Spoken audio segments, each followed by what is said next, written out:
Therefore, what we have seen here is that the Messenger of Allah ﷺ has left for us a clear path to follow. This is the path of the Quran and the Sunnah with the understanding of the Salaf al-Salih. And what he came to eradicate is the same thing that every single prophet and messenger and every book was sent before, actually, to eradicate the same thing, is that do not become divided.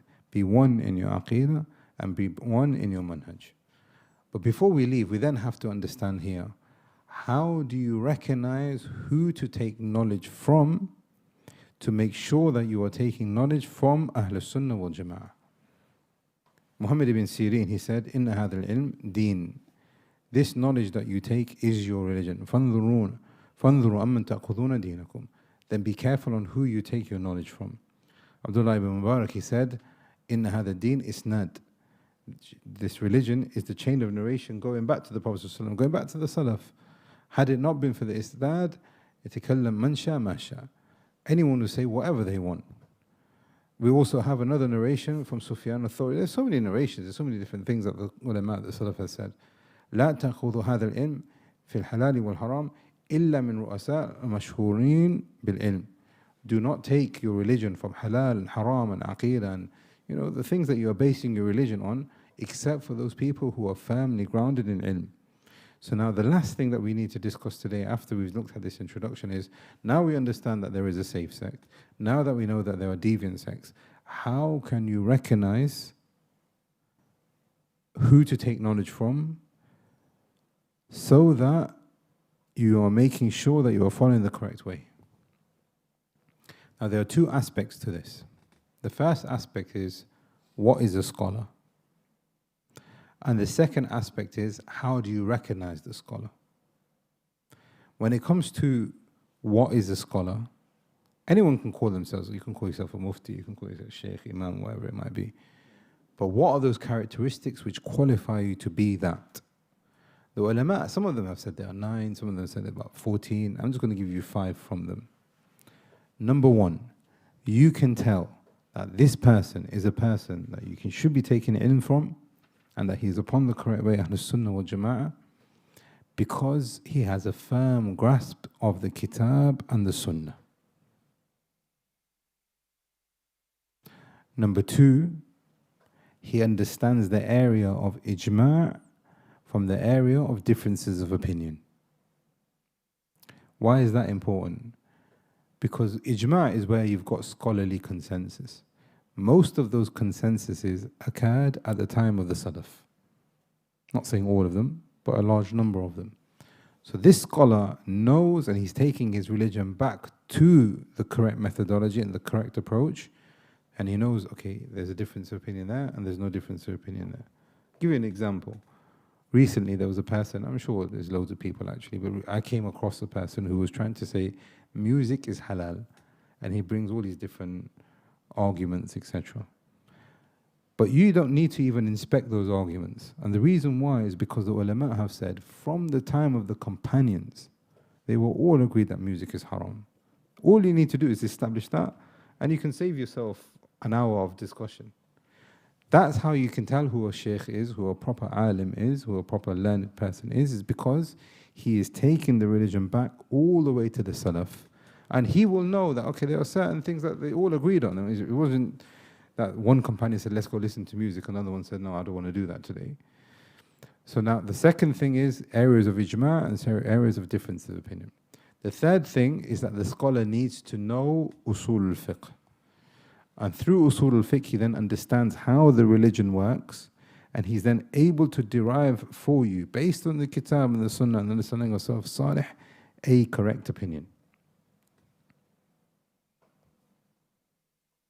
Number 4, a scholar can only be a scholar when he understands the religion based on the Arabic language.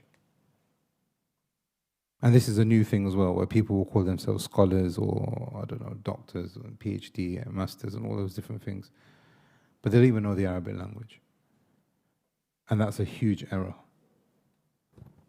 Remember what I'm saying here from the characteristics of a scholar, these are found in the books of classical usul al-fiqh. So I'm not saying something which is reactionary to what is happening right now. I'm just giving you examples.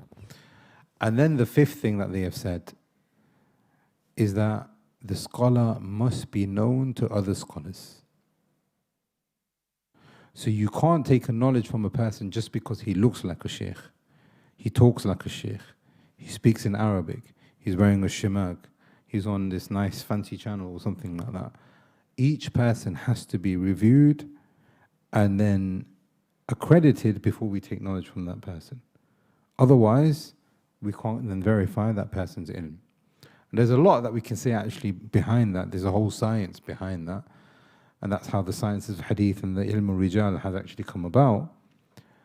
But the Messenger of Allah sallallahu alayhi wa sallam said that the ulama warathatul anbiya, that the ulama are the inheritance from the prophets. What does that then mean? That means that there is an inheritance process of ilm. You can't just become an alim without the ulama knowing of you. Therefore, there's a tazkiyah, and we used to have ijaza process where the scholar says, right, this person is accredited, I want you to go away and now start teaching, etc. Which is very important because there's so many people now, like I've said, they will just listen to whoever who is talking about whatever, and whatever flavor they suit, they will then listen to that person, and that's a huge error. So that's the more qualification kind of side of who is a scholar. But then this very last thing is very important, this one here. How do you recognize them? There's so much that can actually be said. There's probably around 20 points that have been mentioned by the ulama. But I'm going to summarize them to 4 that has been mentioned by Imam al-Baghawi in his tafsir. He said, Ar-rasikh fil ilm, you can tell, you can recognize that a person is firmly grounded in ilm, man wujida fihi arba'ati ashya. He has 4 things within him. Number 1, at-taqwa. You can see this person, he is doing good deeds. He's staying away from bad deeds, and he's calling other people to do good deeds and stay away from bad deeds. Constantly about Allah, and obedience of Allah, and staying away from the disobedience of Allah. This is one of the ways that you can tell who a scholar is. But not only that then, that scholar is from Ahlus Sunnah wal Jama'ah. Number 2, that person has humility between himself and the creation. For subhanallah, you will find so many deviant sects that their imams and their sheikhs and their peers and their rulers, whoever it might be, want to be put on this pedestal, and they love the pedestal. A sign that you can tell that that person is not correct for you to listen to, the sheikh is saying here, at-tawadu' baynahu wa bayn al-khalq. He doesn't see himself superior to anyone. Just because he's sitting here, it doesn't mean he thinks he's better. Number 3, az-zuhd baynahu wa bayn ad-dunya. Look at this one here. Number 3, he calls to the akhirah. He reminds the people of the akhirah. He doesn't call to the dunya. He doesn't call to himself. He doesn't call for you to live in this life, in this dunya, making allowances and concessions for you to have the life of this dunya. He is constantly telling you about the akhirah. And number 4, al-mujahada baynahu wa bayna nafsih. He's constantly fighting himself to become better, to improve, and to establish the ibadah of Allah subhanahu wa ta'ala. So many different, again, sheikhs and peers, you'll find them in the masjid singing and dancing, eating and drinking, usurping people's wealth, talking about politics, talking about all these different things. Imam al-Baghawi, who's from one of the classical scholars of tafsir, has said these are the 4 things that you need to look at when it comes to a scholar. And it's very likely that if you see these 4 things, added to the 5 things that we mentioned before, that person will then be a person who is upon the Sirat al-Mustaqim, upon the methodology of the Salaf al-Salih. We ask Allah subhanahu wa ta'ala that He grants us the best of tawfiq and success, and that He makes us of those who are saved and not deviated. هذا والله أعلم وصلى اللهم على محمد وعلى آله وصحبه أجمعين.